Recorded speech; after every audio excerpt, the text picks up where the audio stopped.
الشيء، ولكن شرحي للناس تعمدتوا نتوما هذا الشيء. حنا عمرنا حنا شهرزاد عمرنا بدينا شي حاجه باش حنا غادي غنسدوها ولا نحبسوها ولا نخترعوها اصلا. يعني هو الناس هاد القصه هذه كامله هي من اختراع الناس ماشي من اختراعنا. حنا من اول مره بنت باساج فيه انا وزهير كنغنيو وهو الناس كتنسبني ليه.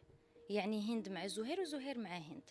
يعني بحال شو سيبا بحال عجبهم داك يعني الفيلينغ ضد الموسيقى وضد الكيمستري اللي كاينه بيني وبينه الفنيه عجباتهم لدرجه يعني صافي هند مع زهير وزهير مع هند. بحق هادشي حنا عمرنا خرجنا، بالعكس حنا دائما في اللقاءات الصحفيه ديالنا كنفيو الخبر. يعني كيقولنا واش كاين شي علاقه؟ لا.